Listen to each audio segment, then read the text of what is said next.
গরু জবাই করলা কেন? গরু তো জবাই করা যাবে না, কারণ এটাকে আমরা মানি মা। আমাদের কি? আমাদের মা। গাভী জবাই করা এটা হচ্ছে আমাদের মা গাভী। আর তাহলে গাভীর আরেকটা কি কি বলা হয়? বাছুর, ষাঁড়। তাহলে সেটা কি হবে? আব্বা। দেখছেন কি চালা? বাংলার মুসলমান ভালো করে বুঝবেন, যখন এই কথা বলার পরে বলা হলো গরু জবাই করছো কেন? জানো না গরু জবাই করা অপরাধ, গরু জবাই করা যাবে না। এমন সময় বলতেছি আমাদের তো আগামীকালকে, আজকে তো আমাদের উৎসবের দিন, আজকে তো আমাদের ইবাদতের দিন, আমরা গরু জবাই করেছি। এমন সময় আওয়াজ দিয়ে বলে তুমি বলো জয় শ্রীরাম, জয় শ্রীরাম। যদি বলো তাহলে তোমারে কিছু বলবো না, তোমাদের ছেড়ে দিব। এমন সময় আল্লাহর বান্দা বান্দিরা মুসলমান ডাক দিয়ে বলে ওরে ওরে আল্লাহর বান্দা, আমরা পড়েছি লা ইলাহা, জি জি লা ইলাহা, জোরে বলেন লা ইলাহা মুহাম্মাদুর, লা ইলাহা ইল্লাল্লাহ মুহাম্মাদুর রাসূলুল্লাহ। এক আল্লাহকে মেনে নিয়েছি, সে আল্লাহকে তো ছাড়তে পারি না, সে আল্লাহর বিরুদ্ধে যেতে পারি না, সে আল্লাহকে তো অমান্য করতে পারি না। এমন সময় বলে তোমরা যদি আল্লাহ বাদ দিয়ে তোমরা যদি হয় হরে কৃষ্ণ হরে রাম না বলো, তোমরা যদি জয় শ্রীরাম না বলো, তাহলে তোমাদেরকে আঘাত করা হবে। এমন সময় অনেক কথা হওয়ার পরে পাঁচজন মুসলমান আমাদের ভাই, তাদেরকে গরুকে যেমনি জবাই করা হয় তেমনি ভাবে জবাই করা হয়। তারা জবাই হয়ে যায়, শহীদ হয়ে যায়, এরপরেও তারা জবান দিয়ে আল্লাহকে অস্বীকার করে নাই। তার মানে ঈমান নিয়ে তারা মৃত্যুবরণ করে আল্লাহর কাছে তারা হাজিরা দেয়। ঈমানদার কেমন হওয়া দরকার? ঈমান আনা কেমন দরকার? ওরে বাংলার মুসলমান, আরেকটু সামনের দিকে যাই। বাবরি মসজিদ নাম শুনছেন আপনারা? বাবরি মসজিদ নাম শুনছেন? বাবরি মসজিদ, বাবরি মসজিদ, এ বাবরি মসজিদ যখন আপনার বাবরি মসজিদটা যখন আপনার আঘাত করা হবে, যখন ভেঙে দেওয়া হবে, আবার এদিকে তারা হিন্দু, তারা উগ্রপন্থী যারা বিজেপির পক্ষ থেকে মোদিজি তারা যখন এই আওয়াজ যখন তুলল যে আমরা একটা মন্দির তৈরি করব, সেই মন্দিরের নামটা কি আপনারা জানেননি? জি, সে মন্দিরের নাম জানেন না? রাম মন্দির, রাইট। সেই মন্দিরটার নামটা শুনে যান মুসলমান। সেই রাম মন্দির যখন ঘোষণা দিল রাম মন্দিরের, সেই দিল্লির কথা বলতেছি বাবা, সেইখানে আমাদের যে পুরান বাড়ি, সেই রাম আপনার দিল্লির মধ্যে সেই বাড়ির সামনে একজন চাচা ছিলেন, তার নাম হচ্ছে আসাদুল ইসলাম। নামটা কি? আসাদুল ইসলাম। সে খুব ভালো মানুষ ছিল, আল্লাহওয়ালা মানুষ ছিল, তাহাজ্জুদ গুজারি ছিল। তার বাড়ির মধ্যে শুধু স্ত্রী আর একটা ছোট বাচ্চা কন্যা সন্তান। সন্তানটার বয়স মাত্র 7 থেকে 8 বছর বয়স। জোরে বলেন কত বছর? ও মা বোনেরা, হলে আল্লাহর বান্দা বান্দিরা অন্তরটাকে নরম করবেন। ঈমানটা কি জিনিস আপনাদেরকে বুঝাইতেছি। ঈমানটা কি জিনিস? ঈমান কি জিনিস? ঈমান কত শক্তিশালী হতে হবে, কেমন ঈমান হওয়া দরকার যে ঈমানের মাধ্যমে আমরা সরাসরি আল্লাহর জান্নাতে যেতে পারি, এমন ঈমান হতে হবে। দুর্বল ঈমান নিয়ে লাভ। এবার আসেন, বাড়ির মধ্যে শুধু আসাদুল চাচার স্ত্রী, সেই মহিলার পেটের মধ্যে 8 থেকে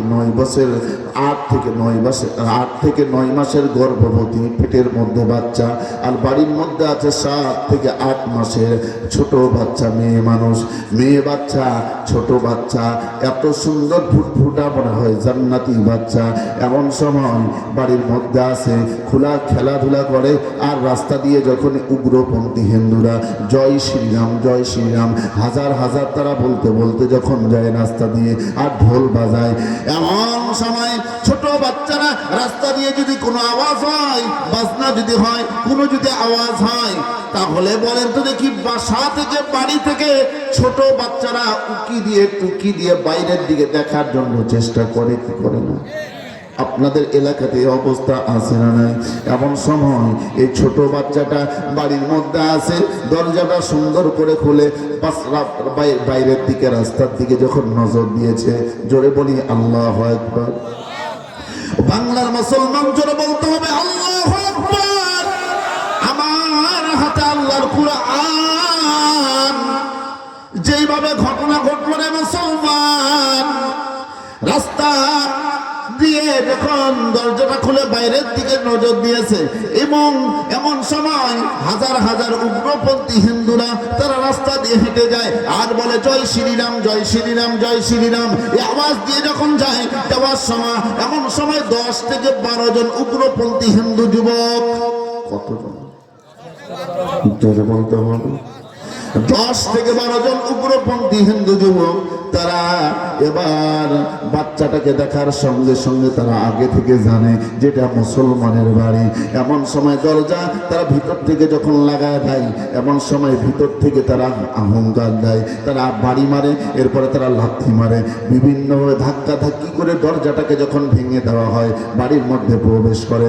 এমন সময় ডাক দিয়ে বলে, এমন সময় ডাক দিয়ে বলে আসাদুল চাচার স্ত্রীকে, ও মুসলমান, আপনাকে বলতে চাই, আপনারা তো মুসলমান, আপনাদেরকে এই প্রস্তাব দিয়ে, এই দাওয়াত দিই, আপনারা যদি ঈমান ছেড়ে দেন, অর্থাৎ হরে কৃষ্ণ হরে রাম, আপনারা যদি জয় শ্রীরাম শব্দ যদি বলেন, অর্থাৎ যদি আমাদেরকে যদি সাপোর্ট দেন, জয় শ্রীরাম, জয় শ্রীরাম এই আওয়াজ যদি দেন, এই আওয়াজটা দিলে আর কিছু বলবো না, টাকা লাগে টাকা দিব, পয়সা লাগে পয়সা দিবে, বাজার লাগে বাজার দিব, যত সহযোগিতা লাগে সহযোগিতা করবো, কোনো টেনশন নাই।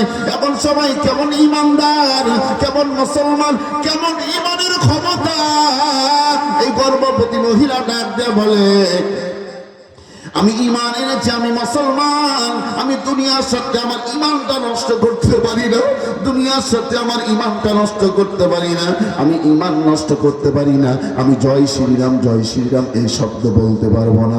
কারণ কোনো মুসলমান যদি বলে, তার ঈমান কি থাকবে? তার ঈমান থাকবে না। এই আওয়াজ বলার সঙ্গে সঙ্গে আল্লাহর বান্দা বান্দীরা অন্তরটাকে নরম করবেন।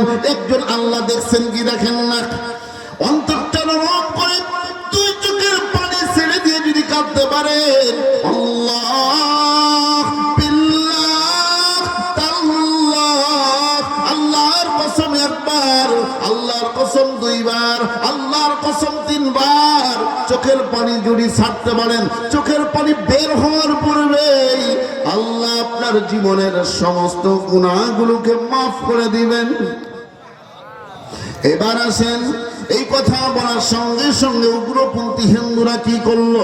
এবার বললো, তাহলে আপনার, তোমার মেয়েকে, তোমার বাচ্চাটাকে আমরা শেষ করে ফেলবো। এমন সময় মা বলেন, না না না, আমার সন্তানটাকে তোমরা কিছু বলিও না, কিছু করিও না, তাহলে তুমি ঈমান ছাড়ো। কই না, আমি ঈমান ছাড়বো না। বলে, তাহলে তোমার বাচ্চাটাকে শেষ করে ফেলবো। এমন সময়, না না, আমার সন্তানটাকে কিছু বলিও না।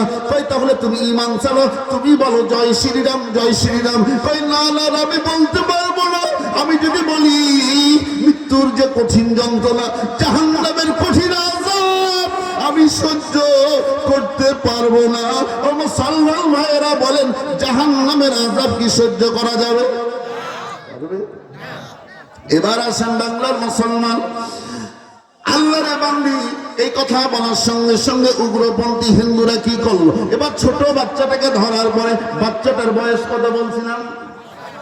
7 থেকে 8 বছর বয়স। এই বাচ্চাটাকে ধরার পরে বাচ্চার শরীরে যে পোশাক ছিল, জামা ছিল, সেটাকে ছিঁড়ে ফেলে দেওয়া হলো।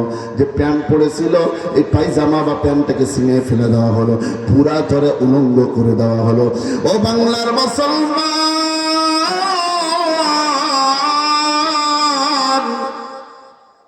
এবার ছোট বাচ্চাটাকে ধর্ষণ করবে।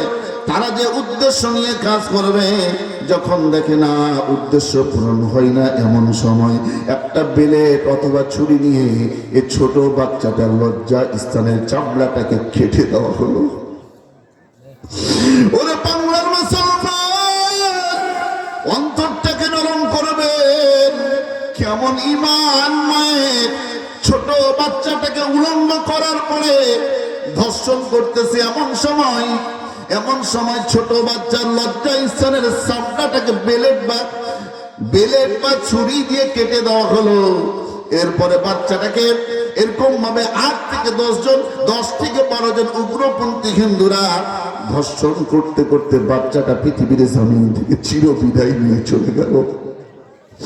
ওরা আল্লাহর বান্দা বান্দিরা অন্তরটা নরম করবে। হে কাবার মালিক, তুমি তাকায় দেখো তোমার কোন কোন বান্দা বান্দিরা চোখের পানি ছেড়ে দিয়ে কাঁদে গো। এই সেই বাড়ির ঘরটা রক্তে রঞ্জিত হয়ে গেল, লাল লাল হয়ে গেল। এবার মাকে বলে, তোমার সন্তানের অবস্থা দেখার পরে মা শুধু কাঁদে কাঁদে কাঁদতে কাঁদতে আসছি। এই দৃশ্য কোন মা দেখার পরে কি সহ্য করতে পারেনি, মা কাঁদে। এমন সময় মা বলে, আমার বাচ্চাটা আল্লাহ তুমি এই নিষ্পাপ বাচ্চাটাকে আল্লাহ তুমি মাফ করে দাও, জান্নাতি আল্লাহ কবুল করে নাও। কেমন ইমানদার একটু চিন্তা করেন। এবার মা তাকে বলে, উগ্রপন্থী হিন্দুরা তোমার বাচ্চা তো শেষ, তোমার বাচ্চা তো মারা গেল, এবার তোমাকে বলতে চাও তুমি ঈমান ছাড়ো, তুমি বলো জয় শ্রীরাম জয় শ্রীরাম, তোমাকেও ছেড়ে দেওয়া হবে, তোমারে কিছু করা হবে না। এই কথা বলার সঙ্গে সঙ্গে ও আল্লাহর বান্দা বান্দিরা এবার মাকেও তারা গণধর্ষণ শুরু করলো। শুধু তাই নয়, গণধর্ষণ যখন শুরু করলো আল্লাহর বান্দা বান্দিরা, পেটের মধ্যে 8 থেকে 9 বছরের বাচ্চা, কেমন নিষ্ঠুর তারা। এবার ধর্ষণ করার সময় বলে, তুমি ঈমান ছাড়ো, এখনো তোমারে কিছু বলবো না। বলেন না না না, আমি ঈমান ছাড়বো না, আমি মারা যাব, আমি মরে যাব, আল্লাহর কাছে চলে যাব, কিন্তু ঈমান ছাড়বো না। এবার এই নিষ্ঠুর উগ্রপন্থী হিন্দুরা কি করলো, বুকের যে স্তন রয়েছে বুকটাকে ছুরি দিয়ে কেটে দেওয়া হলো, ডান দিককার স্তনটাকে। এরপরও মা বলে, আমি আল্লাহর বান্দি বলে, আমি মরে যাব, আমাকে একেবারে তোমরা শেষ করে ফেলো, আমি আল্লাহর কাছে চলে যেতে চাই। এরপরে বাম দিককার যে স্তনটাকে বুকটাকে কেটে দেওয়া হলো। এরপর আল্লাহর বান্দা বান্দিরা সর্বশেষ আল্লাহর বান্দিকে জবাই করে হত্যা করে তার কাল্লাটাকে নিয়ে তারা নাচানাচি শুরু করছে। আল্লাহর বান্দা বান্দে, ঈমান কি জিনিস, ঈমান কি জিনিস একটু চিন্তা করেন। ঈমানটা কি জিনিস ওরে আল্লাহর বান্দা বান্দিরা, ঈমানটা কি জিনিস? তাহলে আমাদের ঈমানটা কেমন হওয়া দরকার? আপনাদেরকে একটা প্রশ্ন করতে চাই। আমরা মুসলমান হিসেবে কোরআন ছাড়বো না ধরবো? সবাইকে আওয়াজ দিয়ে বলতে হবে, 2 হাত উঠে আল্লাহরে দেখেন। আমরা কোরআন ছাড়বো না ধরবো? কোরআনটা পূর্ণাঙ্গ মানবো না 50-50? পুরাটাই? আল্লাহ কবুল করুন, আমিন। হাত নামাই। এবার জবান দিয়ে বলবেন, জীবনে মিথ্যা কথা বলবেননি। মিথ্যা কথা বলবেন? আমরা সবাই কোরআন কত পারা বলতে হবে? কত পারা? 32 পারা, পুরা 30 পারা। আমরা কি বিশ্বাস করি? সবাই বিশ্বাস করি? মানবো না কিছু বাদ দিব? পুরাটাই মানবো। আল্লাহ কবুল করুন, আমিন। আরো জনে বলি আমিন। আমার ভাইরা, আমার বন্ধুরা, আমি আপনাদেরকে বলতে চাই, ঈমানদার সেরকম হতে গেলে, ঈমান আল্লাহর কাছে যদি আমরা পূর্ণাঙ্গ যদি মনে করতে চাই, আমরা যদি চাই ঈমানদার হয়ে মৃত্যুবরণ করে আল্লাহর জান্নাতে যাব, ঠিক না বেঠিক? সবাই চাই? আল্লাহ কবুল করুন, আমিন। তাহলে আপনাদেরকে বলতে চাই, যেমন আল্লাহর রাস্তায় জান দিতে হবে, জীবন দিতে হবে, তেমনি ভাবে সম্পদ দিতে হবে।